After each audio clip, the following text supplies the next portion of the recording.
Assalamualaikum warahmatullahi wabarakatuh. Perkenalkan, nama saya Nurul Fadilah dengan nomor induk mahasiswa 200830409 dari jurusan Ilmu Al-Quran dan Tafsir kelas 6A. Di sini saya akan memaparkan secara singkat mengenai studi kitab Tafsir Al-Ibris 5 Arifah, Tafsir Al-Quran Al-Aziz, dan pemikiran metode tafsir karya Bisri Mustafa dengan kerangka analisis metodologis menurut Islah Rusmian. Untuk memenuhi ujian tengah semester kajian kitab tafsir Nusantara yang diampu oleh Bapak Muhammad Maimun. Baik, langsung saja pada materi kali ini. Banyak mufasir yang telah membukukan tafsirnya agar dapat membantu umat dalam memahami makna yang terkandung di dalam Al-Quran. Dari banyaknya mufasir tersebut, salah satu di antaranya berasal dari Indonesia, yaitu Kiai Haji Bisri Mustafa dengan kitab tafsir yang dinamai Al-Ibris 5 Arifah Tafsir Al-Quran Al-Aziz. Kitab tafsir ini merupakan salah satu kitab tafsir di Indonesia yang cukup terkenal, terutama di Jawa. Selain itu, kitab tafsir Al-Ibris juga merupakan kitab tafsir yang pertama kali ditulis menggunakan bahasa Jawa dengan pola pegon. Tujuan kitab tafsir Al-Ibris dalam penulisan menggunakan bahasa Jawa agar memudahkan masyarakat Jawa dalam memahaminya. Penduduk Indonesia memang mayoritas berbahasa Jawa. Masyarakat Jawa dari kalangan pesantren yang biasanya mengkaji tafsir. Dalam kajian tafsir, pada awalnya pesantren-pesantren Jawa lebih banyak menggunakan tafsir berbahasa Arab. Namun, pada perkembangannya, kajian tafsir di pesantren-pesantren Jawa sedikit demi sedikit mengalami kemerosotan. Hal itu terbukti adanya kitab-kitab tafsir lokal yang dikaji seperti tafsir Al-Ibris. Pada masa-masa awal, tafsir tersebut hanya dikaji oleh masyarakat pesisir utara Jawa, tempat lahir Bisri Mustafa.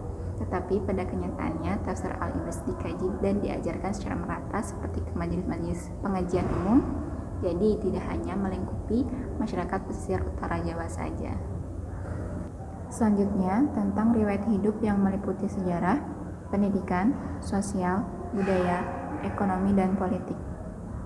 Kiai Haji Bisri Mustafa dilahirkan di Desa Pesawahan, Rembang, Jawa Tengah pada tahun 1915 dengan nama asli Masyhadi. Ia adalah putra pertama dari 4 bersaudara, pasangan Haji Zainal Mustafa dengan istri keduanya yang bernama Hajah Khotijah. Pada 17 Rajab 1354, beliau menikahi Ma'rufah binti Kiai Haji Khalil. Dari pernikahan ini, beliau dikaruniai 8 anak. Pada sekitar tahun 1967, beliau menikah lagi dengan Umi Atiyah. Dari pernikahan ini, beliau dikaruniai seorang putra. Kiai Haji Bisri Mustafa lahir dalam lingkungan pesantren karena memang ayahnya seorang kiai. Sejak umur 7 tahun, ia belajar di sekolah Jawa Ongkoloro di Rembang. Di sekolah ini, beliau tidak sampai selesai karena ketika hampir naik kelas 2, beliau terpaksa meninggalkan sekolah. Tepatnya diajak oleh orang tuanya menunaikan ibadah haji di Mekah. Namun, beliau kembali melanjutkan sekolahnya di sekolah Ongkoloro sampai mendapatkan sertifikat dengan masa pendidikan selama 4 tahun. Beliau mulai pesantren pada tahun 1925, lalu tahun 1933 beliau dipandang sebagai santri yang memiliki kelebihan. Beliau pula pernah mencicipi dan berkecimpung dalam dunia politik dan organisasi, seperti pernah menjabat menjadi Ketua Nahdlatul Ulama, Ketua Hizbullah Cabang Rembang. Selain itu, beliau pula pernah menjadi Ketua Masyumi Cabang Rembang, serta menjabat Kepala Kantor Urusan Agama dan Ketua Pengadilan Agama Rembang. Selanjutnya, sejarah penulisan kitab tafsir. Tidak ada data akurat yang menyebutkan kapan sebenarnya tafsir Al-Ibris mulai ditulis. Namun, tafsir ini diselesaikan pada tanggal 29 Rajab 1379 bertepatan dengan tanggal 28 Januari 1960. Tafsir ini untuk pertama kalinya dicetak oleh penerbit Menara Kudus sebanyak 30 jilid, sama dengan jumlah juz dalam Al-Quran. Orang yang biasa membaca kitab tafsir boleh jadi tidak akan percaya kalau Al-Ibris adalah kitab tafsir, belum lagi dengan memperhatikan format halamannya yang agak nyeleneh. Sistematika Tafsir Al-Ibris mengikuti urutan ayat-ayatnya, dimulai dari surah Al-Fatihah sampai surah An-Nas. Setelah satu ayat ditafsirkan selesai, diikuti ayat-ayat berikutnya sampai selesai. Metodologi tafsir Al-Ibris dapat digolongkan pada jenis yang pertama, yaitu ijmali. Namun, dapat juga digolongkan ke dalam jenis yang kedua, yaitu tahlili. Al-Ibris cenderung bercorak kombinasi antara fikih, sosial kemasyarakatan, dan sufi. Selanjutnya karya-karya Kiai Haji Bisri Mustofa. Karyanya yang paling monumental adalah Tafsir Al-Ibris. Adapun karya-karya Bisri Mustofa yaitu Tafsir Al-Ibris li Ma'rifah Tafsir Al-Quran Al-Aziz, Tafsir Yasin, Sulamul Afham, Al-Mandomatul Bayquni, Rawiyatul Aqwam, Durarul Bayan, Modi Susilo, Mitra Sejati, Sulamul Munawarok, Al-Qawaid Bahiyah, Al-Ajrumiyah, Nadam Al-Imriti, Al-Fiyah Ibn Malik, Al-Nibrashi, Tarikhul Anbiya, Tarikhul Aulia, dan lain sebagainya. Bisri Mustofa meninggal di Semarang pada tanggal 16 Februari 1977. Selanjutnya pembahasan studi kitab menurut Islah Guzmian. Pertama, ada aspek teknik penulisan, dan kedua, aspek hermeneutik. Yang pertama, aspek teknik penulisan ada sistematika penulisan.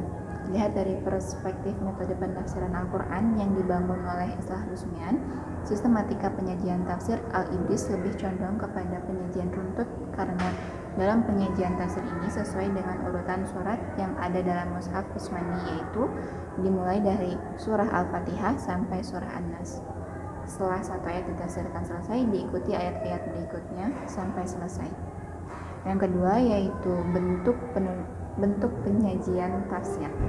Dalam penyajian tafsir Al-Ibris disajikan dalam bentuknya yang sederhana. Ayat-ayat Al-Quran dimaknai ayat per ayat dengan makna gandul, yaitu makna yang ditulis di bawah kata per kata ayat Al-Quran lengkap dengan kedudukan dan fungsi kalimatnya sebagai subjek, predikat, atau objek, dan lain sebagainya.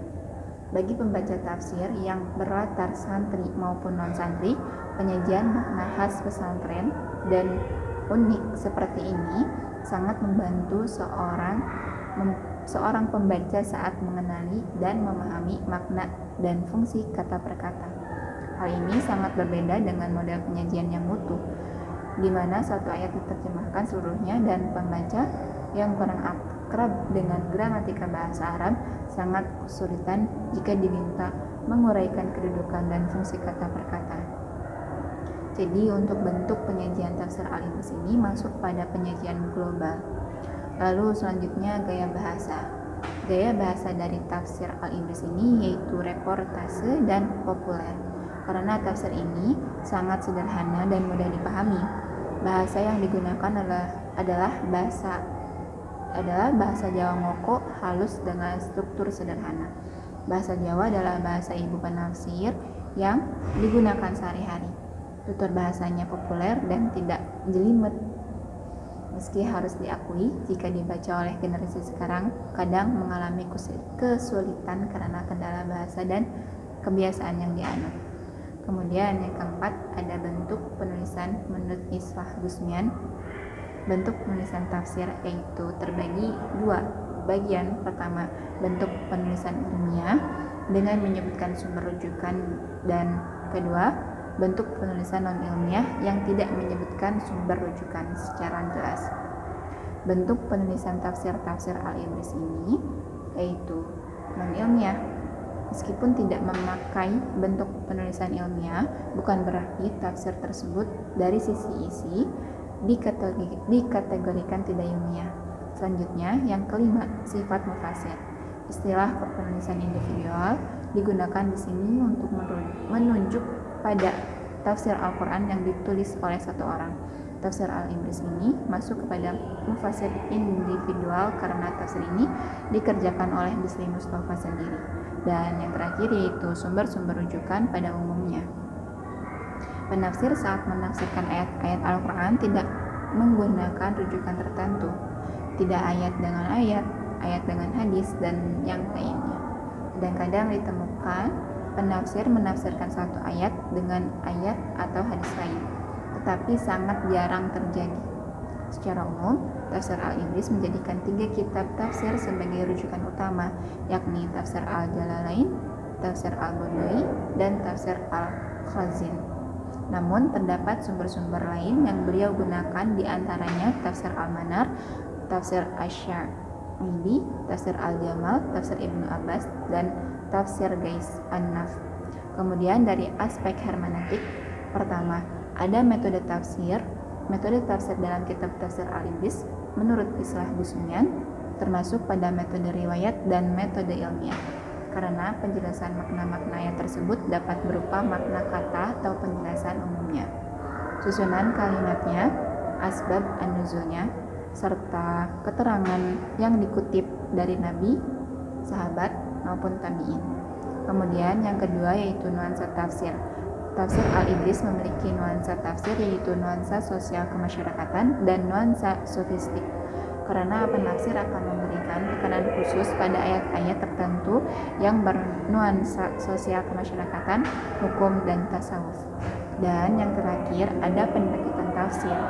Pendekatan tafsir pada tafsir Al-Ibris karya Kiai Haji Bisri Mustafa yakni konstekstual dalam pendekatan tekstual, karena gabungan atas refleksi pembacaan atas teks suci dan realitas lain yang mengitarinya. Kemudian selanjutnya tentang pembahasan analisis tafsir dari aspek lokalitas dalam menafsirkan ayat-ayat Al-Quran. Kiai Haji Bisri Mustafa lebih mengedepankan aspek lokalitas dalam penafsirannya. Hal itu tampak dari bahasa yang digunakan, yakni bahasa Jawa. Pertama-tama ia menulis redaksi ayat secara sempurna terlebih dahulu. Kemudian diterjemahkan kata demi kata ke dalam bahasa Jawa dengan tulisan Arab Pegon, yaitu mengartikan setiap kosakata baik makna secara logawi, nahwi, maupun sorfi yang ditulis miring bersusun ke bawah seperti ciri khas pesantren, yakni utawi, iku, kelawan, ing dalam, dan lain sebagainya. Bentuk tersebut dikenal sebagai tulisan gandul yang khas Jawa. Dan tibalah pada kesimpulan materi kali ini. Kiai Haji Bisri Mustafa dilahirkan di Desa Pesawahan, Rembang, Jawa Tengah pada tahun 1915 dengan nama asli Masyhadi.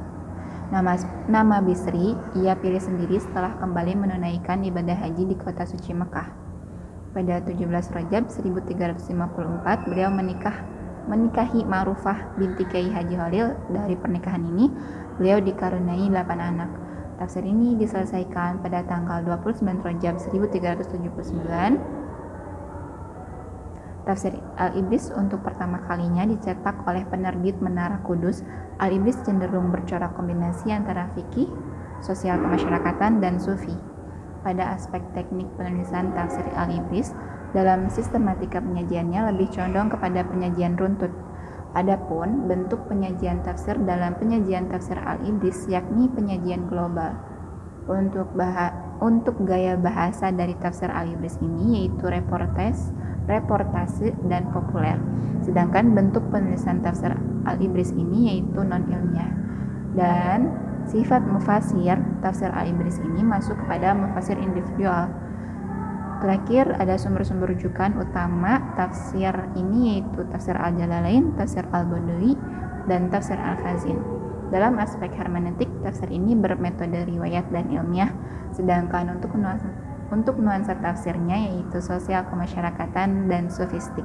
Adapun pendekatan tafsirnya yaitu konstekstual dalam pendekatan tekstual. Mungkin cukup sekian pemaparan singkat yang dapat saya sampaikan. Mohon maaf atas segala kesalahan. Semoga bermanfaat. Wassalamualaikum warahmatullahi wabarakatuh.